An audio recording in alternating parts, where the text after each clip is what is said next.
साथ ही नवीनतम तकनीक एवं नवाचारों से खुद को अपडेट रखें। इस दौरान मुख्यमंत्री ने कार्मिकों के साथ संवाद किया और उनकी परेशानियों के साथ साथ काम करने पर भी जानकारी मांगी। उप मुख्यमंत्री दिया कुमारी ने कहा कि बच्चों एवं महिलाओं के लिए विभिन्न जन कल्याणकारी योजनाएं संचालित की जा रही है।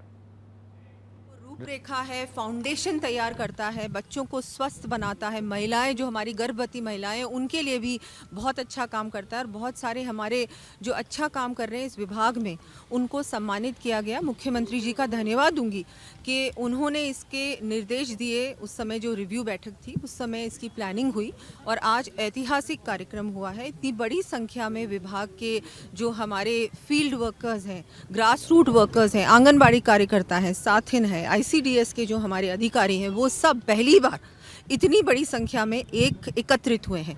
बहुत बड़ा मैं धन्यवाद देना चाहूँगी हमारे सारे ही विभाग के अधिकारीगण को कि आप लोगों की मेहनत से ये आज इतना सफल कार्यक्रम हुआ। बाल विकास विभाग के द्वारा जो आमुखीकरण जो सेमिनार यहाँ पर आयोजित किया है उसमें देखा कि बहुत बड़ी संख्या के अंदर हमारे प्रदेश की जो साथिनें थी, हमारी महिलाएं यहाँ पर आई है और विभाग का यही प्रयत्न रहेगा कि हमारी महिलाएं जो है वो सुरक्षित भी रहे, शिक्षित भी बने और आत्मनिर्भर भी बने, जैसा कि हमारी उप मुख्यमंत्री महोदय ने बताया। और यही रहेगा कि हमारी बालिकाओं और महिलाओं के प्रति समाज में एक सकारात्मक सोच हो और उसी का परिणाम आपने देखा कि बेटी बचाओ बेटी पढ़ाओ का जो हमारा प्रधानमंत्री महोदय की जो योजना है उसके अंदर आपने देखा कि राजस्थान जो है उसके अंदर अव्वल आता रहा है और जो लिंगानुपात है उसमें भी काफी तरीके से सुधार हुआ है। बाल विकास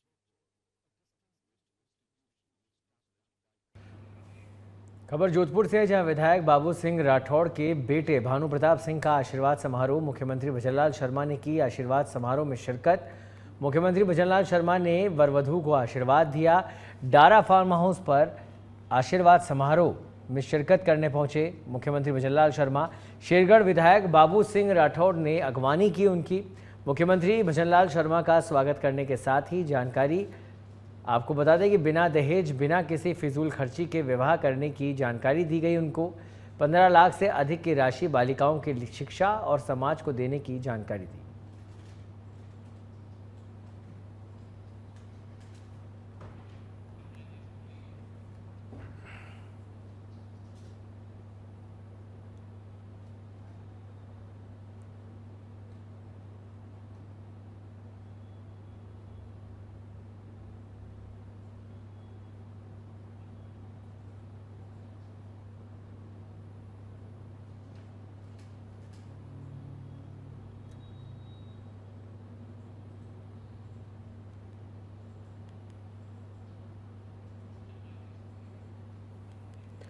भरतपुर में 35 करोड़ रुपए की लागत से बनी 25 सड़कों का लैब टेस्ट में फेल होने के कांग्रेस के आरोपों पर डिप्टी सीएम दिया कुमारी ने तीखा पलटवार किया है। दिया कुमारी ने जयपुर के बिरला ऑडिटोरियम में मीडिया से बात करते हुए कहा कि कांग्रेस के नेता एक्सपोज करके जिन सड़कों के गड्ढों की बात कर रहे हैं वो सड़कें उन्हीं की सरकार में बनी थी। गुणवत्ता में अनियमितता उनकी सरकार में रखी गई और आरोप हम पर लगा रहे हैं, लेकिन उन्हें पता होना चाहिए हमने तो उन सड़कों की जांच कराई है और जो दोषी है उन पर कार्रवाई भी की है।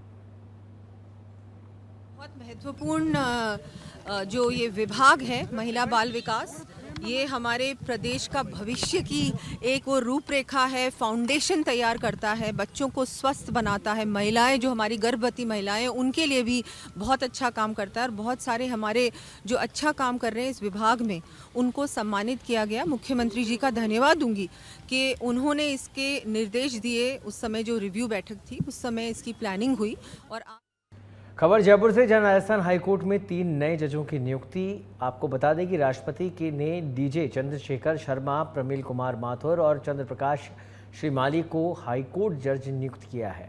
केंद्र सरकार की मंजूरी के बाद राष्ट्रपति भवन से नियुक्ति वारंट जारी किए गए हैं। 22 दिसंबर को सुप्रीम कोर्ट कॉलेजियम ने इसकी सिफारिश की थी। आपको बता दें कि 3 नए जजों की नियुक्ति के साथ राजस्थान हाईकोर्ट में जजों की संख्या अब 34 हो गई है। नगर निगम ग्रेटर मुख्यालय के ईसी मीटिंग हॉल में वित्त समिति की मैराथन बजट समीक्षा बैठक आयोजित की गई, जिसमें राजस्व वृद्धि, आय प्राप्ति, अब तक विभिन्न शाखाओं द्वारा किए गए कार्यों एवं आगामी बजट में लिए जाने वाले प्रावधानों पर चर्चा की गई। बैठक में चेयरमैन एवं पार्षद और वित्तीय सलाहकार सहित कई अधिकारी मौजूद रहे। बैठक में नगरीय विकास कर, विज्ञापन शुल्क वसूलने, सड़कों के गड्ढे ठीक करने समेत कई मुद्दों पर चर्चा हुई। बैठक चल रही है, हम हर विभाग के हेड को बुला रहे हैं और कंपैरिजन कर रहे हैं कि पिछली बार जो हमने बजट पास किया था उसको कितना प्रतिशत आपने काम में लिया है, और उनसे ये भी पूछा है कि जो काम नहीं हो पाए वो क्यों नहीं हो पाए, क्या बजट की कमी थी। तो हम इसमें बजट बढ़ाने के लिए भी हमने कहा है, जैसे गार्डन है, गार्डन में बजट की वजह से कुछ कमी रह गई है, या और शाखाएं जिनमें बजट की वजह से नहीं हो पा रहा है, तो उसको हम बढ़ाने की भी बात की है हमने, क्योंकि हम चाहते हैं कि जो कमी रह गई है पार्षदों में, जो ये बात मन में आई कि हमारा ये नहीं हुआ, बजट की वजह से ये रुक गया है, तो उनसे हमने पूरी सुझाव भी मांगे कि आपको बेटर वर्क करने के लिए आपको क्या चाहिए। इस पर हमने डिटेल चर्चा की है और एक बहुत ही शानदार बजट हम जैसा सोच रहे हैं, एक इतना शानदार बजट देंगे जो सब पार्षद जितने जनप्रतिनिधि उनको तो संतुष्ट देगा ही देगा, लेकिन जयपुर की जनता जिससे नगर निगम जुड़ा हुआ है उनको भी हम जैसा वो चाहते हैं उनको हम नगर निगम ऐसी सेवा दे सके। जल संसाधन मंत्री सुरेश सिंह रावत ने कांग्रेस पर निशाना साधते हुए कहा कि कांग्रेस को राम के नाम से ही चिढ़ है। राजस्थान और मध्य प्रदेश के मध्य नदी जोड़ो परियोजना से में राजस्थान के शब्द से रा और मध्य प्रदेश के शब्द से मां लिया गया है। साथ ही कहा कि प्रधानमंत्री नरेंद्र मोदी के नेतृत्व में सीएम भजनलाल शर्मा राजस्थान की 40% जनसंख्या को पेयजल उपलब्ध कराने के लिए महत्वपूर्ण कार्य कर रहे हैं। सुरेश सिंह रावत ने डोटासरा पर निशाना साधते हुए कहा कि डोटासरा एक झूठ का ढोल है और उन्हें कोई भी बजा जाता है।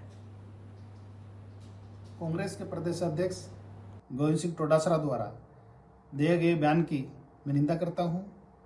कांग्रेस को राम के सबसे चिढ़ है।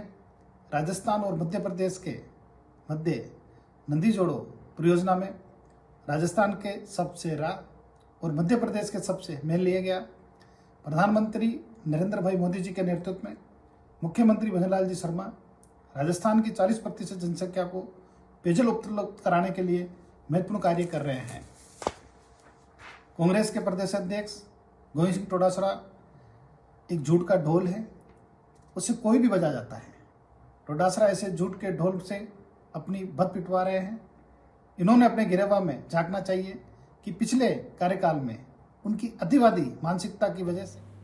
खबर जोधपुर से, जहां जयनारायण व्यास विश्वविद्यालय में अहिल्याबाई होलकर की 300वीं जयंती पर बृहस्पति भवन सभागार में कार्यक्रम का आयोजन हुआ, जिसमें केंद्रीय पर्यटन व सांस्कृतिक मंत्री गजेंद्र सिंह शेखावत ने भी शिरकत की। इस दौरान जेएनवीयू की कुलपति प्रोफेसर KL श्रीवास्तव, जेएनवीयू के इतिहास विभाग के विभाग सुशील शक्तावत सहित यूनिवर्सिटी का स्टाफ मौजूद रहा। अपने जीवन में आई हुई तमाम विपरीत परिस्थितियों, अपने पति का निधन, पिता का निधन, ससुर का निधन, पुत्र का निधन, दामाद का निधन और अपने नाती का निधन, उसके बावजूद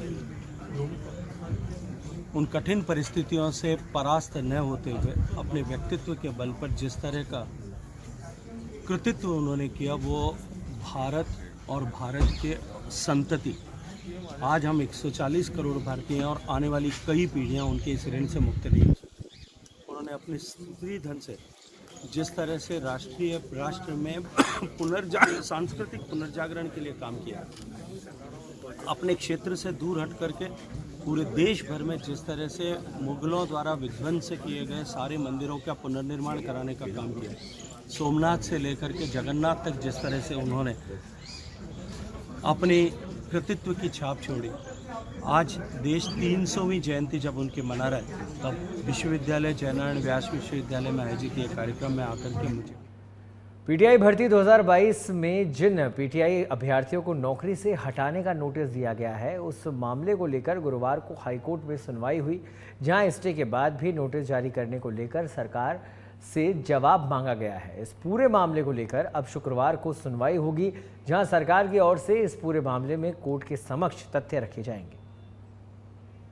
जो पीटीआई भर्ती है उसके अंदर सुनवाई हुई, जिसके अंदर की जो जिन याचिकाकर्ताओं का स्टे हो गया था उसके बावजूद उन्हें हटाया गया था, तो उसमें कोर्ट ने काफ़ी गंभीर रुख अपनाया और कहा है कि ऐसा नहीं होना चाहिए था, और AG साहब को कहा है कि ऐसे मामलों को लेते वरना अवमानना कार्रवाई की जाएगी इसके अंदर। तो हमने जो रिपोर्ट्स है उनको दे दी है AG साहब को, ये स्टे हुए थे, इसके बावजूद उनको हटा दिया।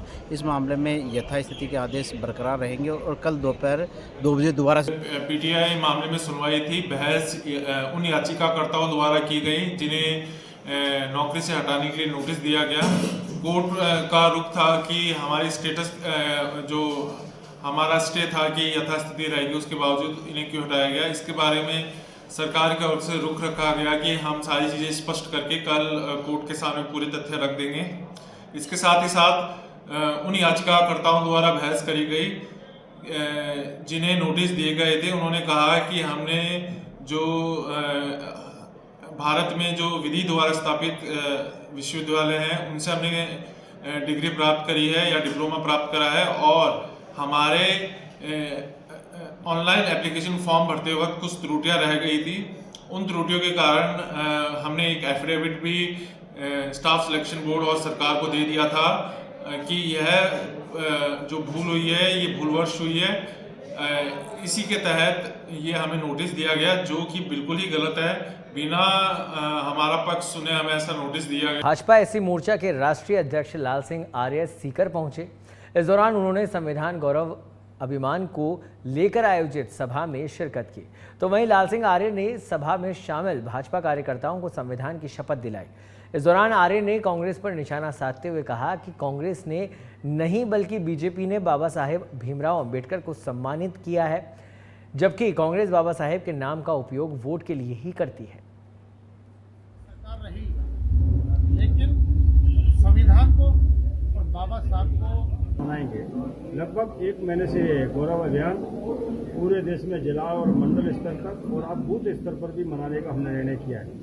कांग्रेस पार्टी ने 57 साल सत्ता में रह के संविधान गौरव दिवस नहीं मनाया, ना ही उसका कोई डे घोषित किया। मैं मोदी जी का आभार व्यक्त करता हूं देश के दलित शोषित पीड़ितों की ओर से, उन्होंने 2015 से संविधान दिवस मनाना चालू किया और केवल नागौर के डेगाना में अखिल भारतीय माहेश्वरी सेवा सदन के अध्यक्ष दौरे पर रहे, जहां डेगाना आगमन पर सामाजिक बंधुओं ने उनका जोरदार स्वागत अभिनंदन किया। इस दौरान अध्यक्ष ने माहेश्वरी समाज के लोगों से मुलाकात की और लोगों से सामाजिक चेतना और सामाजिक गतिविधियों के बारे में विस्तार से चर्चा की। अध्यक्ष ने कहा कि ईमानदारी और कड़ी मेहनत के दम पर व्यापार के क्षेत्र में ही नहीं, माहेश्वरी समाज ने सदैव भामाशाह के रूप में गौ सेवा, समाज सेवा, राष्ट्र सेवा में अपनी भूमिका का निर्वहन किया है।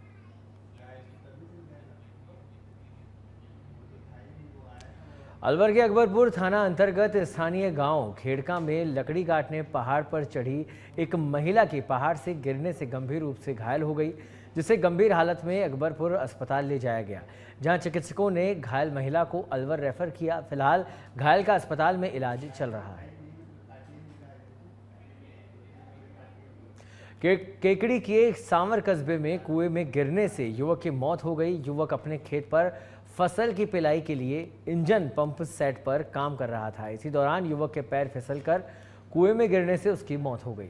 सूचना मिलने पर सावर पुलिस मौके पर पहुंची और ग्रामीणों की मदद से मृतक के शव को कुएं से बाहर निकलवाया गया। वहीं सावर पुलिस ने शव को राजकीय अस्पताल भिजवाया, जिसके बाद मृतक के शव को पोस्टमार्टम के बाद परिजनों को सुपुर्द कर दिया गया।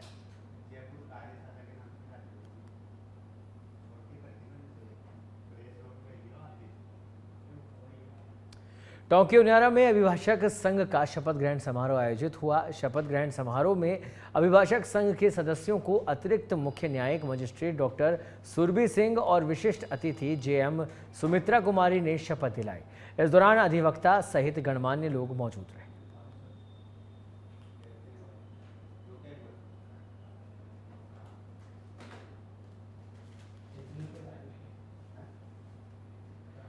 खबर हनुमानगढ़ से है, जहां किसानों ने किसान महापंचायत के दौरान कांस्टेबल के साथ हुई मारपीट मामले में पुलिस अधीक्षक से मुकदमा वापस लेने की मांग की। जहां संयुक्त किसान मोर्चा के बैनर तले विभिन्न किसान संगठनों के प्रतिनिधियों ने अपनी कमियों को स्वीकार करते हुए मुकदमा वापस लेने की मांग की। वहीं इस मौके पर संदीप सिंह, जिला परिषद सदस्य मनीष गोदारा, सुभाष गोदारा, सरपंच रमनदीप कौर सहित कई अन्य किसान प्रतिनिधि मौजूद रहे। डीडवाना शहर में राष्ट्रीय स्वयंसेवक संघ ने बाल पथ संचलन निकाला गया, जहां संचलन आदर्श विद्या मंदिर से होते हुए गोपाल गौशाला पहुंचकर समाप्त हुआ। तो वहीं बाल पथ संचलन को देखते हुए पथ संचलन के पीछे एक एम्बुलेंस को भी साथ रखा गया, ताकि किसी तरह की आपात स्थिति से कक्षा 5 से लेकर 12वीं तक अध्ययनरत विद्यार्थी सैकड़ों स्वयंसेवक सहभागी बने। खबर बांसवाड़ा से है, जहां साइबर अपराध से जुड़ा मामला। आपको बता दें कि पुलिस के हत्थे आरोपी चढ़ा, जिसे मोबाइल और सिम कार्ड जिससे बरामद किया गया। पुलिस आरोपी से गहनता से पूछताछ कर रही है। ऑपरेशन एंटीवायरस और साइबर शील्ड अभियान के तहत ये कार्रवाई की गई। लोहारिया थाना क्षेत्र के पालोदा निवासी कमलेश पाटीदार को गिरफ्तार किया गया है।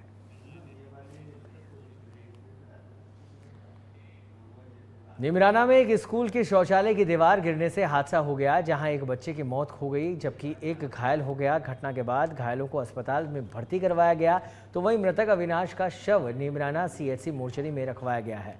फिलहाल पुलिस मामले की जांच में जुटी है। स्कूल की दीवार गिर जाने से एक बच्चा दब गया था, उससे इसकी मृत्यु हो गई। इसका बच्चे का नाम अविनाश अवस्थी है और पिता का नाम अरविंद अवस्थी है। बेसिकली ये उत्तर प्रदेश के रहने वाले हैं। अभी ये विजयबाग में रह रहे हैं। एक बच्चा और भी घायल हुआ था, उसकी क्या स्थिति है? इस संबंध में अभी अनुसंधान करेंगे। अभी हमारे सामने कोई ऐसा कोई तथ्य आया नहीं कि कोई और बच्चा भी कोई घायल हुआ है। इस संबंध में जानकारी लेकर वहाँ पे इन्वेस्टिगेशन से हम इसकी जानकारी लेंगे। सिरोही के आबू रोड से खबर है, जहां पेड़ पर युवक ने फांसी का फंदा लगाकर आत्महत्या की। घटना की सूचना पर रीको पुलिस मौके पर पहुंची। पुलिस ने युवक की मौत के बाद आसपास में पूछताछ भी की। पुलिस ने मृतक के शिनाख्त को लेकर प्रयास शुरू कर दिए हैं। रीको थाना क्षेत्र के चंद्रावती के पास नदी की ये घटना है।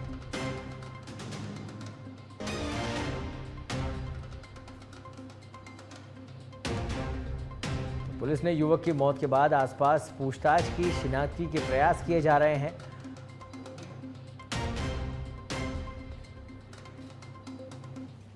खबर खाजूवाला से है, जहां किसानों ने धरना प्रदर्शन किया। जहां भूख हड़ताल पर बैठे किसानों ने मांगे नहीं पूरी होने पर फिर से धरने की चेतावनी दी है।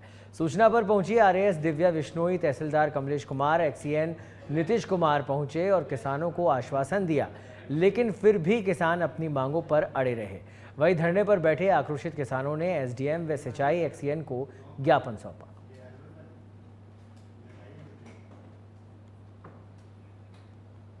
पानी नहर आज 25 साल से हम लोग जो है ना पानी की परेशानी के अंदर थे। हमारे पास पानी नहीं पहुंच रहा था। विधायक साहब से सबसे ज़्यादा हम तो मेहरबान मानते हैं, उनकी शुक्रिया गुजार हैं कि उन्होंने मेहनत करके इस मेहनत को हमारे तैयार करवाया। और मेहनत तैयार होने के बाद में मशीनें सरकार ने अपने हिसाब से लगाई। जितने भी कर्मचारी हैं हमारे काश्तकारों में से कोई आदमी नहीं रहा वहाँ। इन्होंने जिस हिसाब से लगाई अपने हिसाब से लगा दी मशीन। अभी 2 हफ्ते हुए हैं पानी को चलते हुए, 2 बारियाँ पानी चली हैं और सबका पानी बराबर लगभग चल रहा है। और नहीं तो सरकार के कर्मचारी जाकर के देख सकते हैं किस चक में कितना पानी लगाया और किस में कितना है। टैलों में पानी फिलहाल में पूरा है। जब पीछे से पानी पूरा होता है तो टैल में पूरा होता है, जब पीछे से नहीं होता टैल पर पानी नहीं होता। और कुछ किसान जो है ना सिर्फ अपनी चर्चा को लेकर के कि हम बार बार पत्रकारी के अंदर और फोटो हमारे खींचते रहे और जगह जगह हमारी आवाज़ उठती रहे, वो लोग धरना पर बैठे हैं कि टैलों पर पानी नहीं है। सरकार से हम ये अवगत कराने के लिए आए हैं कि सरकार के आदमी जाएं और वहाँ जाकर देखें कि पानी टैल पर पूरा है या नहीं है। और हमारे मशीनें जितनी भी सरकार ने लगाई, यहाँ समस्या है पीछे से जब पानी आता है 365 हेड से केवाईडी नहर के अंदर 408 की गेज होनी चाहिए, वो नहीं मिल पाती है। इसी कारण से कई बार पानी जो है टेलों पर भी वो घटता है। उसको भी हम प्रशासन से निवेदन करेंगे कि उस समस्या का समाधान किया जाए।